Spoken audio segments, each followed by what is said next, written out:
es métodos bioquímicos para el análisis de ácidos nucleicos. En este capítulo veremos PCR, enzimas de restricción, electroforesis y vectores de clonación. Sin embargo, antes de ver los métodos de análisis de estos ácidos nucleicos, es importante considerar la extracción de los mismos, pues para procesarlos debemos tener fragmentos necesarios o específicos para su análisis. Por ejemplo, el ADN en solución se comporta como una estructura rígida por las repulsiones electrostáticas de los pares de bases y el esqueleto de fosfatos cargados negativamente. Pues al pipetear, agitar o revolver el ADN se genera un flujo hidrodinámico que puede separar las dos cadenas. Entre más larga es la cadena, menor es la fuerza para su ruptura. Por ello, se dice que obtener fragmentos de ADN puede ser relativamente fácil, pero a mayor tamaño del fragmento que nosotros necesitamos, la técnica se nos va a dificultar.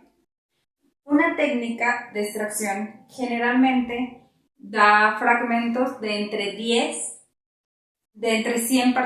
y 150 kilobases y son adecuados para métodos como PCR, electroforesis, etc. Y bueno, estas también ayudan a la reconstrucción de bibliotecas genómicas. Existen diversas técnicas de extracción y estas se deben elegir dependiendo a la que se ajuste a nuestras necesidades para el procedimiento. Y se deben tomar en cuenta los siguientes criterios. Uno es el tipo de ácido nucleico que se va a extraer. Puede ser ADN monocatenario, de cadena doble, ARN total, ARN mensajero o ARN ribosomal. Otro es el organismo del ácido nucleico, o sea, el origen del que se va a extraer, que pueden ser de mamíferos, plantas, procariontes o virus. El tercero es la fuente del ácido nucleico, o sea, si lo vamos a extraer de un cultivo celular, de un tejido, de sangre, de suero, de orina, de líquido cefalorraquídeo, etc. Y la cuarta es la técnica por la que será procesado el ADN, como ya mencioné, puede ser PCR, electroforesis, etc. Las técnicas son muy diversas, pero independientemente del origen, se involucran estos pasos, que es una lisis, una separación, una purificación, un precipitado, un lavado y una disolución. Dicho esto, mencionaré como ejemplo el método de Miller, que es la extracción de ADN genómico a partir de sangre periférica. Este proceso es un poco más antiguo, ya que en la actualidad existen algunos kits para extraer el ADN de manera muy fácil y rápida. Sin embargo, la obtención de este ADN es mayor en cantidad en este método que en los kits. Bueno, el método de Miller consta de 16 pasos. El primero es la obtención de sangre periférica. De este se extraen 5 mililitros del paciente o de la persona que se va a obtener, o también puede ser de cualquier otro mamífero, y se van a poner en tubos con EDTA para evitar su coagulación. 2. La muestra se puede separar hasta en 3 partes. Esto es como para optimizar nuestro ADN. Este paso es opcional, ya que si queremos obtener 3 partes, se puede procesar en diferentes tiempos o con diferentes técnicas. Esto nada más es para optimización, ¿sí? El 3 es que a cada tubo le vamos a agregar 2 mililitros de solución para lisis de eritrocitos, o sea, para eliminar los eritrocitos de la sangre. El punto 4 es que esta mezcla con la lisis de eritrocitos la vamos a refrigerar a 4 grados centígrados por 10 minutos. El punto 5 es que vamos a centrifugar a 5 revoluciones por minuto por 10 minutos. Y como paso 6 vamos a descartar el sobrenadante y lo vamos a lavar para obtener un botón blanco que forman los leucocitos. Después, el botón de leucocitos lo vamos a resuspender en buffer de lisis de núcleos. Posteriormente, este paso se va a dejar aproximadamente 12 horas con SDS al 10% y con proteínas acá. Pasadas las 12 horas, vamos a agregar una solución saturada de cloruro de sodio y como siguiente paso lo vamos a agitar vigorosamente por 15 segundos. Posteriormente lo vamos a centrifugar por 15 minutos y en el paso 12 vamos a recuperar el sobrenadante, que es el que contiene el ADN que nosotros necesitamos. Y bueno, este sobrenadante se va a transferir a un tubo nuevo. Como paso 13, vamos a adicionar etanol absoluto y este va a formar un precipitado de ADN que va a ser visible. Esta parte es la mejor del proceso o la más emocionante porque aquí podemos visualizar a simple vista el ADN que está como enrollado en sí mismo. Y bueno, después de visualizarlo, vamos a adicionar etanol y vamos a adicionar etanol al 70%, que va a estar frío, y lo vamos a centrifugar a 5000 revoluciones por minuto por 5 minutos. Y este paso se realiza varias veces, las que sean necesarias. Esto es como para limpiar nuestro ADN. Y después vamos a dejar secar o evaporar el etanol que le adicionamos a temperatura ambiente. Esto sucede entre 48 y 72 horas aproximadamente. Después de este tiempo transcurrido y que se evaporó, lo vamos a resuspender en buffer de té y lo vamos a almacenar a menos 20 grados centígrados hasta su procesamiento. Y a partir de esto, nosotros ya vamos a tener nuestro ADN listo para poder aplicarlo en las siguientes técnicas.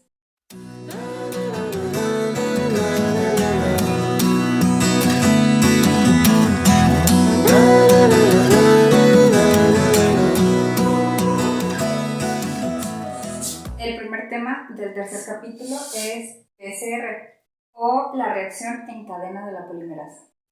Esta se considera una de las técnicas más sensibles y específicas de los procesos moleculares. La idea de esta técnica se fundamentó en la necesidad de obtener un gran número de copias de productos específicos de ADN de manera más rápida y económica, aunque al ver todos los elementos que se necesitan, pues ya no resultó tan económica como se esperaba. Esta técnica se basa en la replicación exponencial in vitro de una molécula de ADN genómico o ADN complementario. Antes de ver el proceso de PCR, es importante mencionar o reconocer los elementos necesarios para esta técnica. El primer elemento es la ADN polimerasa. La Taq polimerasa es la enzima más empleada para PCR y tiene como función polimerizar una nueva cadena de ADN a partir de la cadena molde ya existente. Debido a que cada ciclo de PCR se lleva a temperaturas extremas, en este caso la más alta de 95 grados centígrados, se requiere una polimerasa que soporte estas temperaturas y la más adecuada es la Taq polimerasa. El siguiente elemento es el ADN molde, que es nuestro ADN ya existente o el ADN que nosotros extrajimos para llevar a cabo esta técnica. Este nos va a servir como nuestra secuencia para la amplificación que requerimos. El tercer elemento son los desoxinucleótidos. que también son conocidos como DNTPs. Estos ayudan a la polimerasa a que lleve a cabo su función de manera adecuada. Los desoxinucleótidos se encuentran trifosfatados cuando no están en una cadena de ácido nucleico, o sea, libres. Y esta estructura es necesaria para la estabilidad y para poder proporcionarle un grupo fosfato con el que se va a formar el enlace fosfodiéster de la unión en un nucleótido con otro nucleótido en la nueva hebra que se va a formar a partir de nuestra cadena molde. Dentro de estos elementos necesarios también está el amortiguador, que es una solución que proporciona el pH y la concentración de sales adecuadas para la correcta función de la ADN polimerasa. Este buffer maneja un pH de 8.4 y está compuesto por tris-ácido clorhídrico y cloruro de potasio. Otro de los elementos necesarios es el cloruro de magnesio, que actúa como cofactor de la ADN polimerasa. La concentración que se utiliza de cloruro de magnesio debe optimizarse de manera experimental para cada PCR, dependiendo de nuestro gen que vamos a amplificar, ya que si nosotros proporcionamos un exceso, produce una amplificación inespecífica y una baja concentración disminuye la concentración del amplificador. Y finalmente, elementos también necesarios son los iniciadores, que son secuencias específicas. Estas nosotros la tenemos que diseñar adecuadamente a nuestro gen por amplificar.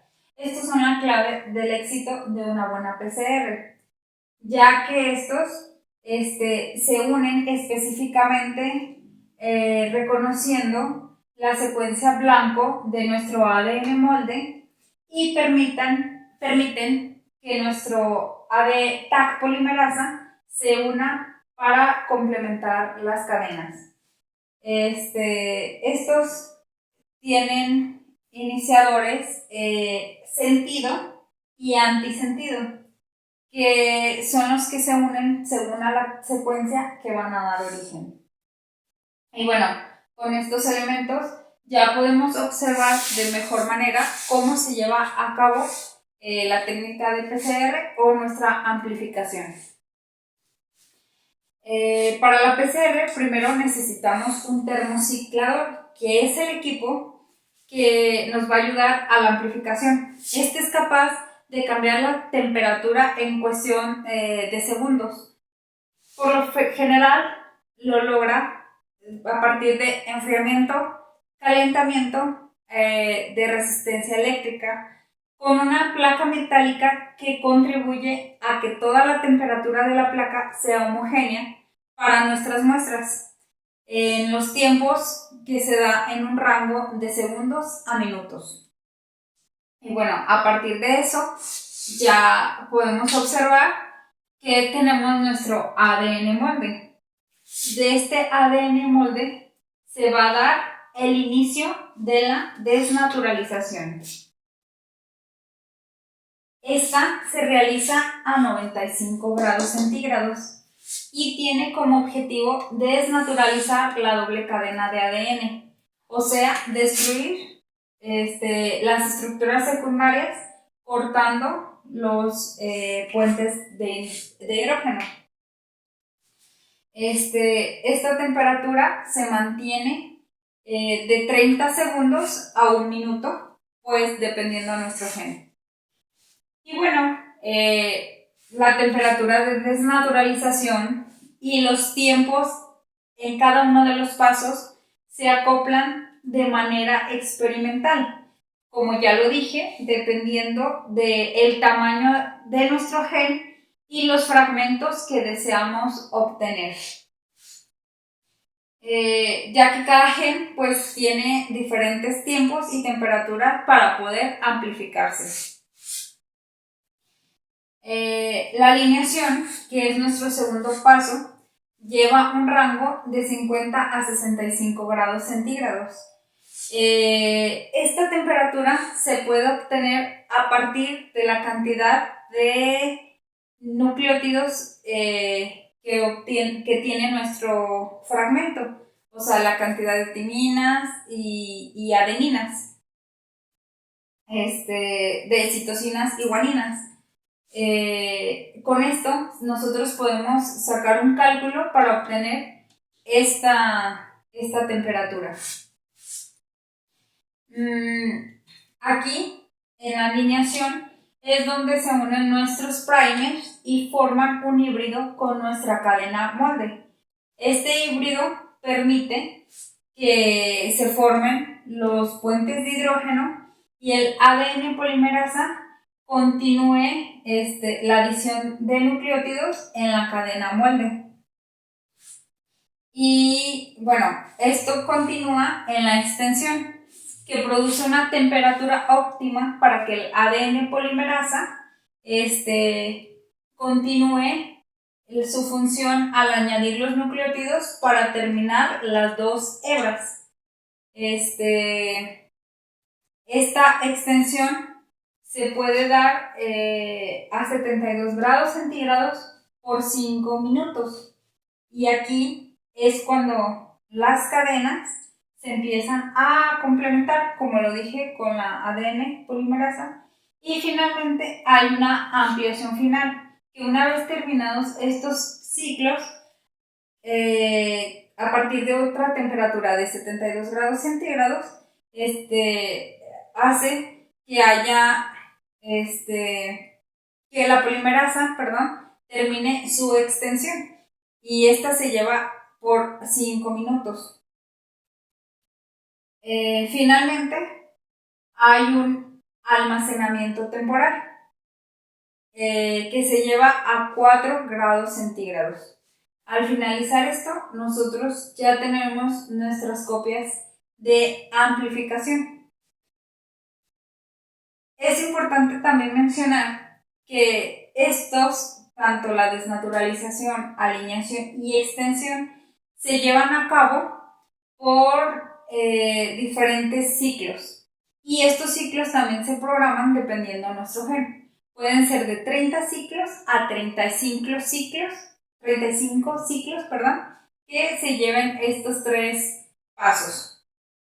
Y bueno, pues al finalizar esto, nosotros ya tenemos nuestro amplificado que podemos llevar a procedimientos posteriores.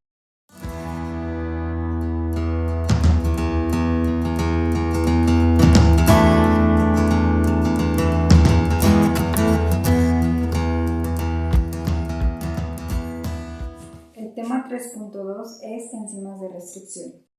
El descubrimiento, la caracterización y la clasificación de las enzimas ha facilitado las tareas del estudio de los genomas, así como su expresión, su regulación y su correlación con algunas enfermedades.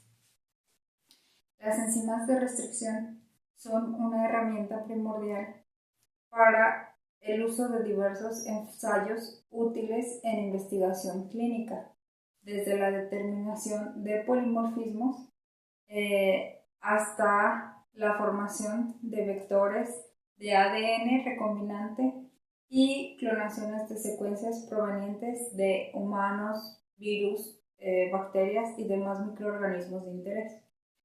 Entre las enzimas que codifican los ácidos nucleicos se encuentran las nucleases, es decir, aquellas capaces de cortar enlaces fosfodiéster que unen los nucleótidos en una cadena de ácidos nucleicos.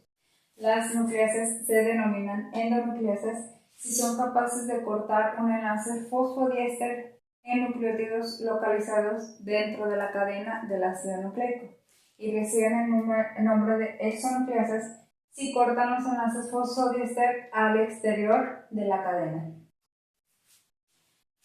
Las enzimas de restricción presentan actividad endonucleasa, o más bien todas las que presentan actividad endonucleasa se sabe que son de origen bacteriano y cortan los enlaces fosfodiéster del ADN en una secuencia denominada secuencia Diana. El uso de estas enzimas como herramienta biotecnológica surgió de la necesidad de cortar las grandes cadenas de ADN genómico para poder manipularse de manera más pequeña en fragmentos más pequeños. En la actualidad se sabe que todas las especies de bacterias sintetizan ciertos tipos de endonucleasas que son capaces de hacer cortes en secuencias específicas de nucleótidos de doble cadenas de ADN. Estas endonucleasas se denominan enzimas de restricción, debido a que registran la secuencia de ADN en la célula bacteriana que producen la enzima. El origen de las enzimas de restricción o de las endonucleasas de restricción forman parte del mecanismo de la bacteria para protegerse de infecciones virales. El ADN de la bacteria produce la enzima de restricción y no se ve afectado por la propia enzima, ya que las enzimas metilan su propio ADN para diferenciarlo del ADN viral. Para identificar las enzimas existe una nomenclatura específica que consta de 4 puntos. Estas enzimas, según su origen bacteriano, se definen de aquí. La primera regla es que las primeras 3 letras en cursiva corresponden al nombre científico de la bacteria, de donde fue extraída. El número 2 es la cepa o la estirpe, si la hay.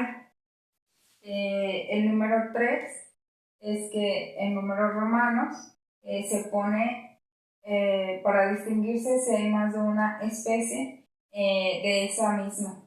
Y 4, todas se deben de indicar con una R de restricción o una M por metilasa, pero por lo general se excluye. Un ejemplo es la enzima EcoRI. E es del género Escherichia.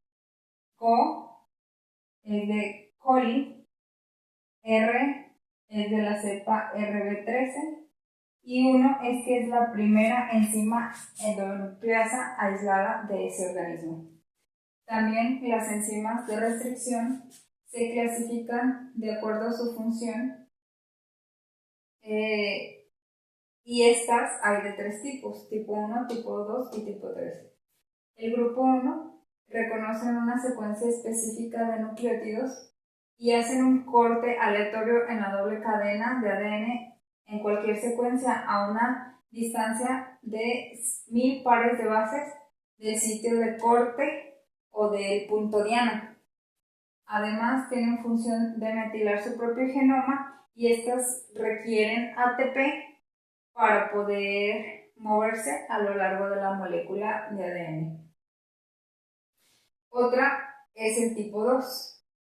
Estas hacen un corte en el sitio de reconocimiento. También cortan la doble cadena. Y las de tipo 3 son enzimas que hacen corte de 25 a 27 pares de bases del sitio de corte o secuencia diana. Y bueno, con esto nosotros describimos de manera general las enzimas de restricción que se necesitan para otros procedimientos que se utilizan en biología molecular.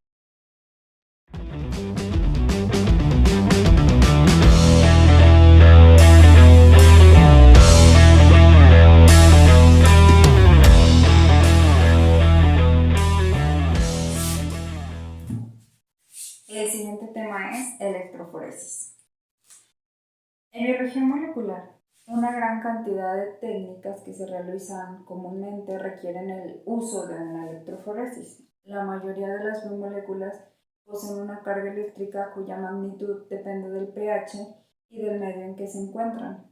Como consecuencia, pueden desplazarse cuando se ven sometidas a un campo eléctrico hacia el polo de carga opuesta de la molécula. Los ácidos nucleicos solo presentan carga negativa por su unión de fosfatos. Por lo tanto, en la electroforesis, los ácidos nucleicos migran hacia el lado positivo, o sea, hacia el ánodo. Este principio consiste en la migración proporcional de las moléculas a través de un gel o otro tipo de matriz o malla porosa. que dependen del peso molecular y tamaño. Y el movimiento será generado por este campo eléctrico. Los elementos necesarios para la electroforesis son la cámara de electroforesis, que es un dispositivo que permite la generación de un campo eléctrico alrededor de un gel donde se depositan las muestras. Este campo se genera dentro de una solución amortiguadora en la que se encuentra sumergido el gel que contiene dichas muestras. Este tiene propiedades como electrolitros que permiten el movimiento de la corriente por todo el campo. La cámara cuenta con dos polos que se conectan a una fuente de energía o una fuente de poder. Y en una cámara vertical el lado positivo se encuentra abajo, como se los mostraré a continuación. Bueno, más adelante.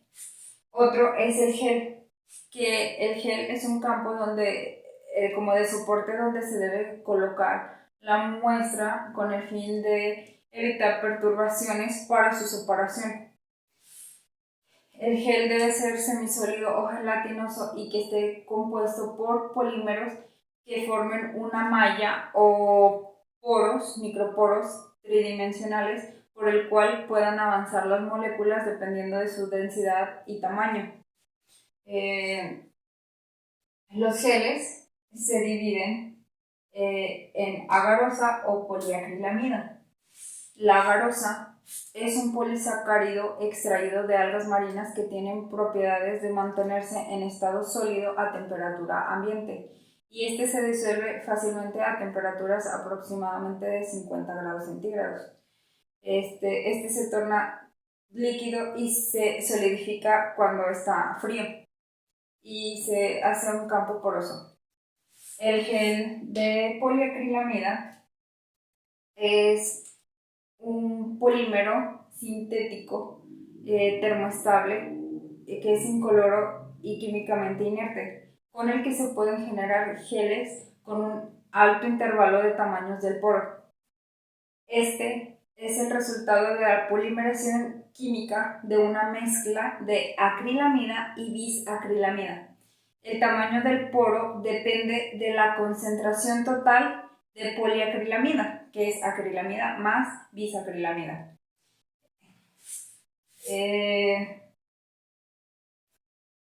La proporción de la poliacrilamida por lo regular se genera en una proporción 19:1.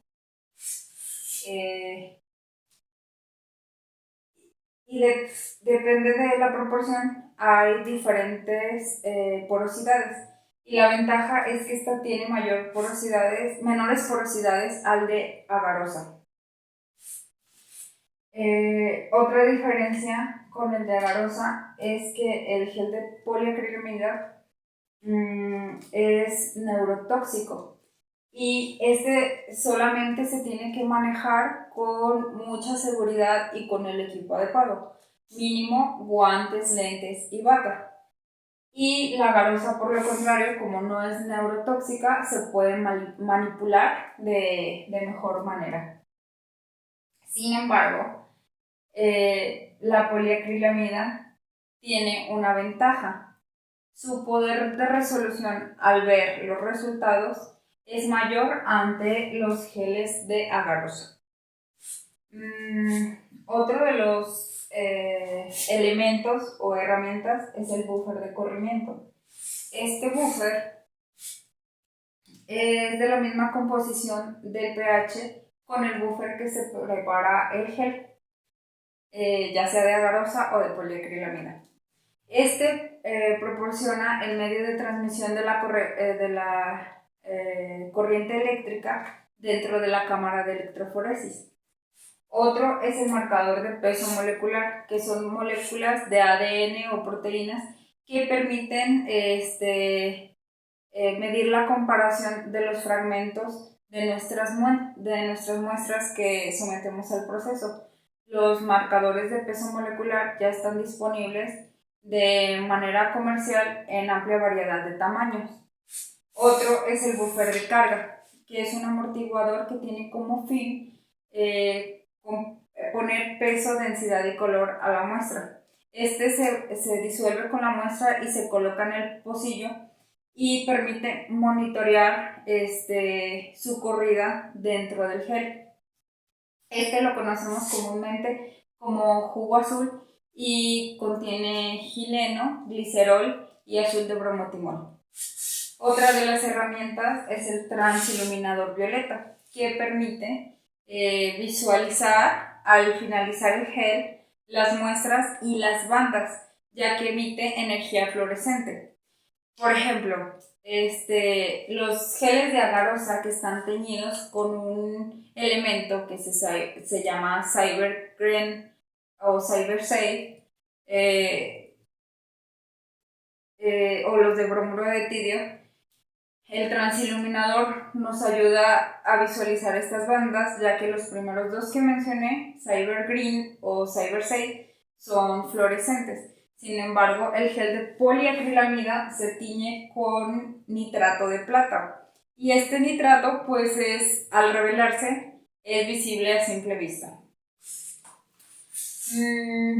Y bueno, a partir de esto, vamos a ver cómo se elabora el gel. Antes de esto, quiero mencionar que la electroforesis se puede hacer en forma de vertical u horizontal, y esto depende de la cámara. La cámara horizontal, que es como si estuviera acostada, en ese por lo regular se hacen los geles de agarosa. Y en la cámara que está vertical siempre se hacen los geles de poliacrilamida, que es como la que vemos aquí. Entonces, ahora sí les mencionaré la elaboración de un gel. En este caso vamos a ver la de poliacrilamida, pero les iré diciendo las diferencias entre el de poliacrilamida y el de agarosa. Bueno, para comenzar, nosotros vamos a preparar nuestro gel al porcentaje que nosotros necesitemos, y bueno, el porcentaje depende del tamaño de nuestro gel. Cuando nosotros preparemos esta mezcla de bisacrilamida y acrilamida, la vamos a adicionar a una caja que se llama caja de polimerización, y ahí vamos a poner nuestro gel líquido para que se polimerice. En la parte de arriba se le pone como un tipo de peine acostado para que antes de que polimerice marque estos pocillos. Posteriormente, cuando ya esté solidificado, vamos a sacar nuestro gel y le vamos a quitar el peine. Nuestro gel ya va a tener esos pocillos marcados y lo vamos a poner en nuestra cámara de electroforesis. La cámara de electroforesis tiene más o menos esta forma y tiene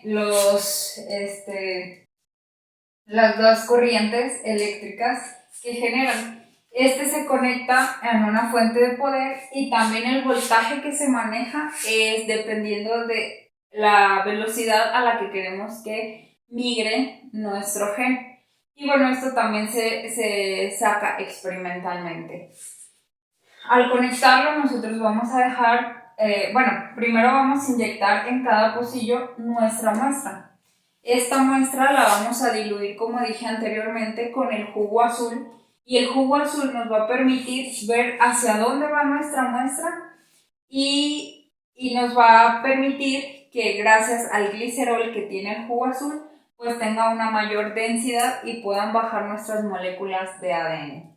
Y bueno, conforme va pasando el tiempo y por el voltaje, nuestras muestras van a ir bajando.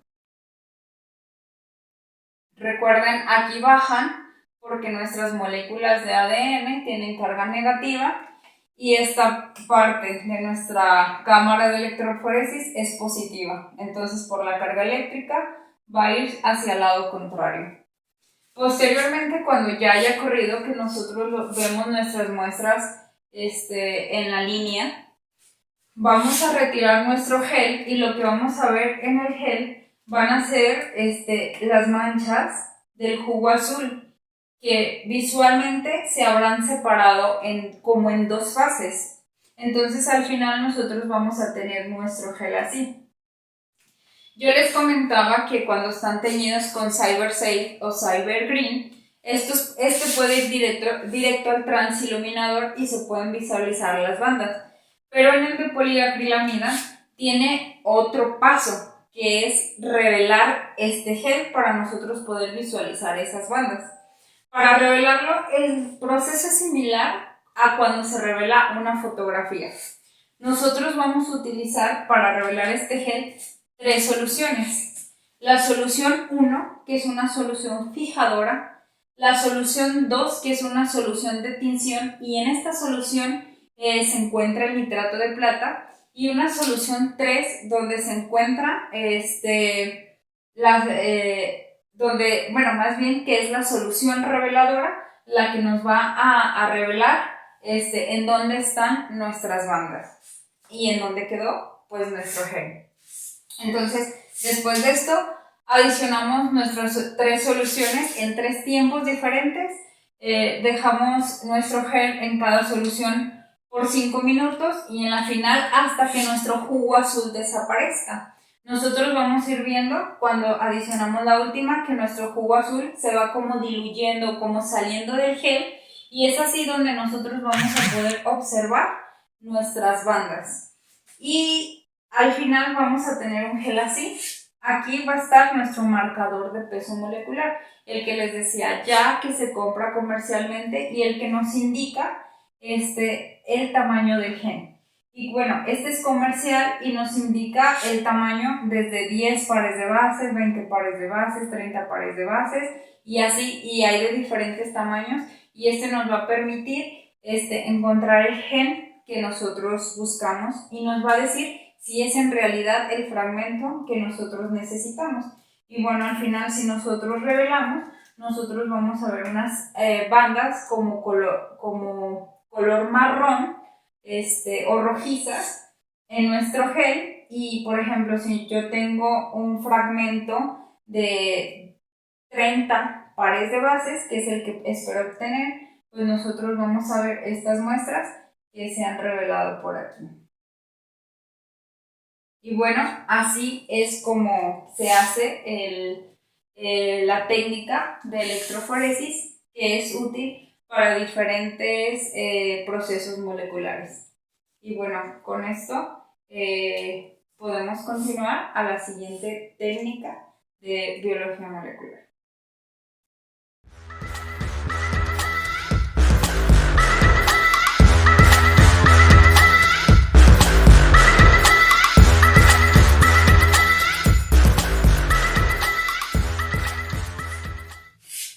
Otra de las herramientas que se utilizan como métodos bioquímicos para el análisis de ácidos nucleicos son los vectores de clonación.